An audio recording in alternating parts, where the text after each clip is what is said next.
I'm your host with the most, Welcome 23, joining me for Sophomore Book 2, Chapter 7, Try Again. Later in the day, all your housemates gather in your living room with Abbie. This feels like an intervention. Abbie, you know that we all really care about you. This is totally an intervention. Think of it less as an intervention and more of a, friendly, Suddenly the doorbell rings, Chris springs up to answer it, and returns with, hey, Abbie. Abbie stares back and forth between you and Tyler in disbelief. Okay, you guys have gone too far. This is my love life, not yours. And this is our house. Get the hell out if you don't like it. Yes, but you're both clearly unhappy with the situation. We're all just worried about you. It's affecting us too. You said you're not trying to make us take sides, but this spat is putting the rest of us in an uncomfortable position. You guys couldn't even put your differences aside for the winter festival. Sometimes it feels like we all have to coordinate our plans around you, too. We literally had to choose between Becca or Tyler to take to the Winter Festival. Yeah, you're making us pick sides. Not to mention that you've been staying with us for months, Abbie. We want to support you, but I have to put my foot down. I want my room back. Look, we're not telling you what decision to make, but you need to make a decision. Whether you break up or make up, anything is better than this. We invited Tyler over so you two can talk. Tyler cautiously sits down across from Abbie. Abbie, I know I haven't done everything right. I was too focused on our relationship and didn't give you enough space. You're my first real girlfriend, and so I'm still learning. Maybe we made the decision to move in too quickly, or... Takes a deep breath. Maybe we just weren't meant for each other. But I care about you, and I want to at least try to fix things. Abbie stares at her lap, wringing her hands. Finally, she looks up to meet his gaze, tears in her eyes. Tyler, I'm so sorry.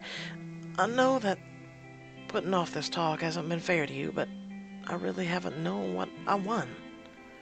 You've been part of my life since the first day of college, and I didn't want that to change. But I also don't want to feel like I'm staying with you out of habit. I need to see what life could be like without you. You act like you've been dating since kindergarten. Shut the hell up. I'm serious. I still care about you, but I also worry that if we stay together, we'll fall back in old habits and nothing will get resolved. Abbie, why don't you...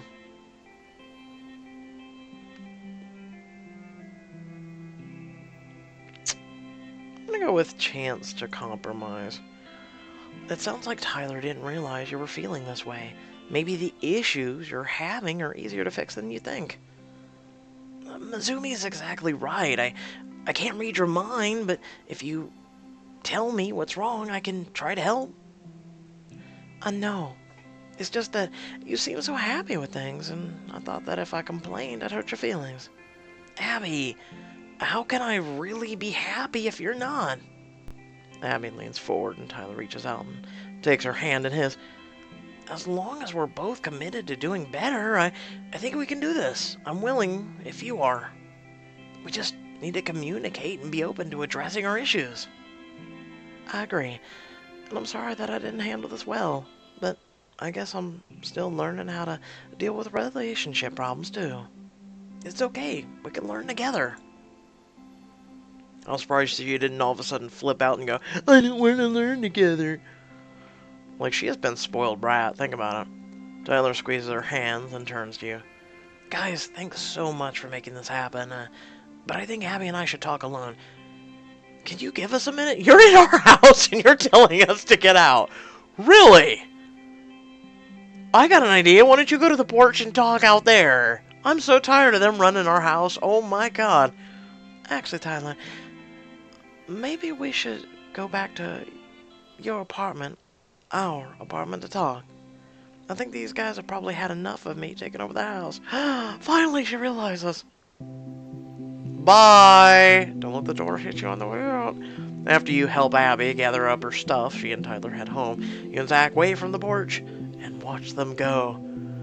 Free at last! Oh, thank God almighty! Free at last! Well, that was better than expected. I'm glad they were able to head home together. I think we'll have to wait and see. But whatever happens, hopefully they can handle it in a mature way. If nothing else, at least it seems like there will be less tension between them now. And I'm sure Caitlin is stoked to have her room back. Yeah, she is, and I'm happy I can visit her in her own room. Woo! Let's put a strain on our relationship. He sits down on the front steps, and you take a seat beside him, gazing out at the snowy expanse of the neighborhood. Love is a complicated thing, but there's no denying that it makes you grow a lot, even when it hurts. How are you doing on that front? Do you think you're ready to go back into the game? I think at this point I'd be open if something came my way, but I'm not actively seeking anything, you know? And how about your love life? How are things going with Caitlin? They're good. She's been getting ready for the Battle of Bands, and she still makes time for me. And she's been really comforting during all this house stuff. But even if we're going strong now, I guess I've been a little worried about the future. With the possibility of losing the house, I keep wondering if we'll end up deciding to move in together. And after seeing how hard it was for Tyler and Abbie, I'm a little nervous about how that will affect our relationship. That's understandable, but you aren't Tyler and Abbie. You have lived together in the suite and house now, and I know that's a little different than living alone together, but it's something. But everyone is different, and it's up to you guys to decide if you're ready or not. I think she'll understand either way. I think it would be exciting. I really feel like our relationship is mature enough to handle it, and I'm ready to take the next step. Maybe it's not me you should be having this conversation with. I think we should see how stuff with the house goes first. What matters is the two of you are making each other happy and growing together as a couple. That's definitely true. Thanks, Zach. I appreciate your perspective. Now let's head back in. It's freezing out here. Give Zach's shoulder a squeeze and head back to your room. Free. Thank God almighty, free at last. You enter your room just in time to hear your phone buzzing on your desk. You rush over to answer it. Hello? Colin. I'm trying to remember. Colin guy, book thing. Okay. Hello, Mizumi. This is Colin Harper. I looked over your friend's James play and very impressed with it. Oh, I'm so glad to hear that. He's such a talented writer. As are you. I'd like to talk more writing with both of you and find out about your future plans. I wanted to formally invite you to dinner tonight. I've called up James already, and he'll be attending. That sounds wonderful. I'd be happy to accept your invitation. Great. The reservation's for 6 p.m. at the Elegance. I look forward to seeing you both later tonight. Right after you hang up, you notice that the music is no longer playing in the game, another issue the Pixelberry is having. Your phone buzzes again in your hand, and Gabriella's name lights up the screen, and you answer. Hi, Gabriella. Mizumi, are you kids okay? Dorian Delacroix just called me up to say he'd been around the house. I hope he hasn't done anything. Don't worry, that was a few days ago. He did try to bribe us into moving out, but we didn't bite. As long as you're all okay, let me know if he continues bothering you. I will not stand for it. I appreciate it. I actually have some good news for you. You let her know about Colin's dinner invitation. Oh, how exciting! I'm so proud of you, Mizumi, and James. This could be his big moment to score a deal for a novel he's been working on. Speaking of exciting things, I found one of my father's journals the other night, and I've only been briefly skimming through it, but it seems like he's written down some very nice things about you and James. Please let us read it. Please. Oh, I so want to. No! No! Don't do this to me! No! Oh, you suck! I would have broke out my Professor Vasquez voice. Oh, it's been so long. Damn. I'd love to see it sometime. At least there's still a chance. Wonderful. I know you're especially busy right now, but I'll see if I can drop by the house one of these days. Thanks, Gabriella. I'll look forward to it. Could you imagine, though, if Pixelberry actually did, like, a reset of, like, a book when Professor Vasquez was younger? Before he met us, Oh my god, there's an idea! I would so like to crack out a younger Professor Vasquez. You hang up with a smile, looking forward to the dinner. Later that night, you open your closet to decide what to wear. Okay, fine. I don't want to wear this. Let's go with formal, technically. Green sleeves? Actually, yeah. Let's go with that. Just make it quick and easy for you guys. Just that outfit she was wearing. We're meeting a guy for a big deal, so this'll do. I can't wait. There's a honk outside signaling James's arrival. And clearly I think Pixelberry has run out of fashion accessories to buy diamonds with. You rush towards James's car, where he's pushing the passenger door open for you. Hurry up, it's getting cold out here. See, he dressed up in a tux, so I was like, I'm not wearing a sleeveless shirt. You get into the car, sighing as the heater immediately starts warming you up. Ready to impress the bigwig? That, and I'm looking forward to a fancy dinner. Let's go. You and James arrive at the restaurant and shown to your table while Colin is waiting. He stands to greet you, holding out a hand. Mizumi, James, thank you for coming again. For coming. Technically, we were right, but you both shake hands with him, and then he pulls out your seat. Colin, I wanted to thank you again for inviting me tonight. I'm flattered that you enjoyed Rosenthorn Park enough to reach out to me. I think the thanks should be going towards Mizumi for introducing us. What they say is true. Gifted writers keep gifted company. I'm confident that James has what you're looking for. I don't say this just because we're close, but his writing is truly next to none. He puts so much passion into his storytelling. I can't say I'm brilliant or anything, I'm just learning the craft, but I try to do so enthusiastically. Modest, I see. Just then a waiter comes by to take your drink orders and tells you about the special. Before long, you're all tucking into a delicious meal. After you finish eating, your conversation returns to the subject of James's writing. So, James, tell me about your dream novel, your bestseller. What's the story you see yourself being known for? Well, that's a tough question. For a while, I thought it'd be Rosenthorn Park, but with all it's been through, I don't feel as connected to it. Now my heart is with the story I'm currently writing. It's about a terminally ill patient and a nurse who will fall for each other. That sounds angst-ridden. Would you say that there's a direction you're typically leaning? You're generating? I suppose I do love a good tragic love romance, and I'm not sure if that's my strength, though. He looks toward you, unsure.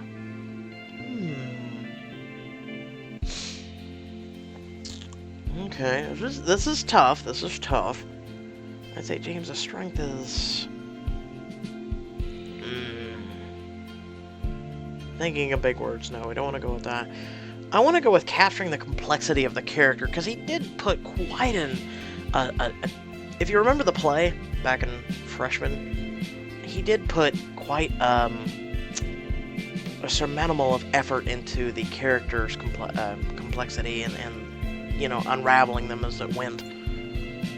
A plot is only as strong as the characters that drive it. James is aware of that. In Rosenthorn Park, Elizabeth and William longing for each other feels timeless, even though they're driven apart by constraints of their period. And James's latest novel shows how the process of dying is different for everyone, and doesn't have to be completely bleak. Being able to balance complex characterization with universal themes is a great skill for any writer. I feel like I'm getting a better sense of your writing. And James isn't only a talented writer, he's also Really funny, big reader, former head of the school newspaper. He's got an eye for a good story, and is used to shouldering a lot of responsibility. I passed the paper on once I graduated, and I'm still involved in the school as a TA this year. Mizumi is on the paper as well, and ran several of our cover stories. You both must have outstanding resumes already that'll serve you well moving forward. Dessert arrives shortly, and you all dig in while talking about your favorite writers. After you've all eaten your fill and Colin has paid the bill, the music cues out because Pixelberry can't fix their app worth a shit, and it's really discouraging. He holds his hand out across the table towards James. James, I'm interested in taking a look at the sample of your novel you're working on. If it seems like you're onto something, I may even have a few agents who would be interested in taking a gander as well.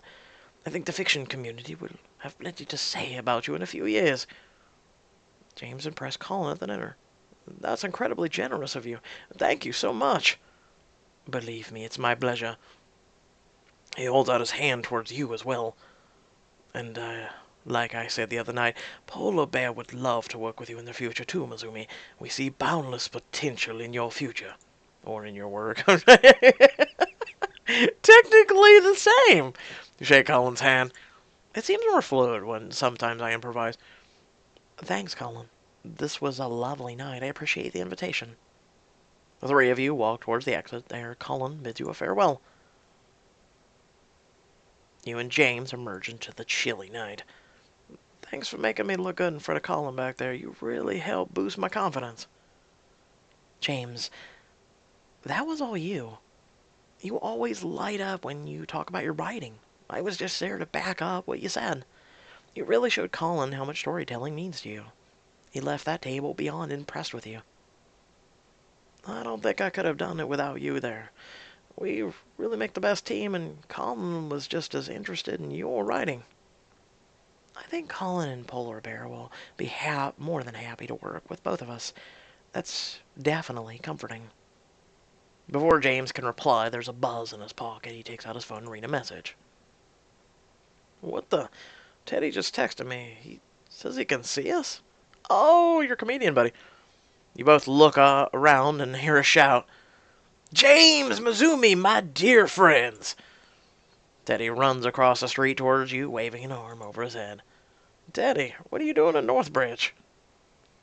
When you told me about your big dinner with the publisher tonight, I just had to come out and congratulate you in person. You and James fill Teddy in on how the dinner went. In that case, I say we should celebrate. Judging by the fact that you took the train all the way here, I don't think you're going to take no for an answer. Teddy flashes a grin. Mizumi, as always, you know exactly what I'm thinking. So, what did you have in mind, Teddy? James, do you really have to ask? Right. How silly me. Let me rephrase. Which club are we heading to? The Monte Vista. 3 stops away by train, but quicker by car. Your car, that is. And Mizumi, of course, you're invited. Oh, come on! You misled us into this. I'm actually gonna head home. I'm kinda tired. But the clubbing's a perfect way to wake up. No worries, Mizumi. That was a long dinner. Teddy, how about I meet you at the club? I don't want Mizumi to have to take the train home. Fair enough. I just wish we could have seen each other longer, Mizumi, but have a good night. Thanks, Teddy. James drives you home before continuing to the club with Teddy. Oh, but you could have met, Zach and maybe hit it off, because you two did it the last time you met. The next day at Uskia, you spot Becca rearranging a display of stackable ottomans. How are things in the Scandinavian furniture world? Surprisingly good. Did you know that if you work extra hours in a week, you actually get paid more? I think it's called overtime. Well, it's mandatory in most places. Before Becca can respond, an angry customer interrupts her. Excuse me, do you work here? I do. How can I help? I phoned 2 hours ago. An employee confirmed an Uglog table was available. I did not drive all the way here just to be told it's out of stock. I know my rights. Could you please enlighten me with your rights? Because this has happened to me, and yeah. I'm so sorry, ma'am. I think we sold the last Ugalak table. But I can order one for you and ship it directly to your house in 5 to 8 business days. Let me guess, she needs it now. I suppose that will have to do. You wait until the woman leaves. Wow, you handle that well. Really? Totally. I would have ducked behind the nearest coffee table, started crying. Told her she can... Where she can stuck the Ugalak. Ducked behind the nearest coffee table. You mean the... Oh, God. Flag and Helen stuff with the hidden drawer for extra storage? Exactly. It's the perfect hiding spot. But anyway, look at you. You're usually finding your stride here at Ischia. If you'd told me last year that I would find retailer labor personally fulfilling, I'd have thought you were crazy. But I love the problem solving involved. Not enough money to throw at my challenges forces me to be creative, which is fun. By the way, don't spread it around, but I'm thinking of applying for the manager position. What? Becca, that's wonderful. Shh, I don't want to jinx it. What's there to jinx? It sounds like you're really found your calling. You've come a long way from the Becca who spilled coffee on people. Well, a promotion would help me save enough for that surprise for Madison. Oh, the spa day? Or did you decide on rock climbing trip? You'll just have to find out with everyone else. Well, since when did you become the one telling me to be patient? But fine, I'll wait. And still no music. A few days later, you arrive home from a class to find an unexpected guest with her feet up on the couch. Chris's sister. I'm assuming. AJ, what are you doing here? AJ's in heartfelt. Find out in the next chapter of the Sophomore. Just disconnect right there. Just. That was alright. Some twists, some turns. I can't wait to see what's in Vasquez's book. I am actually really looking forward to that. So hopefully you are as well. So with that being said, unfortunately there is no It Lives in the Woods this week. Pixelberry confirmed that both on Twitter as well as their Facebook. So if you want something scary in your life, that's amazing. It has me as well as many other voice actors that do a superb job. Check it out. It's in one of the boxes you'll see here for at least up until Friday. Then I typically will redo the boxes, and I typically will update with the new chapters. But you can always check it out on my channel. There's a whole playlist, 5 parts so far. Plenty more to go. It's probably in comparison to longevity and length, text, action, just drama, the whole 9 yards. It surpasses Pixelberry significantly, I have to say. They put a lot more work into it. So please check that out, especially if you need your little scary fix. I plan on doing some more, actually, later this evening if you want, so check out that video. As well as the Diamond editions of Endless Summer and Royal Romance. Both Book 2 of Endless Summer is up. We're getting significantly further with that, as well as Royal Romance Book 1 Diamond Edition is almost fulfilled. So check out those. And without further ado, also head down the description below. There's links to social media, links to support my channel, as well as a link to our Discord. You can come hang out with me as well as others. Until next time, stay well, stay awesome. Thanks for watching. Peace.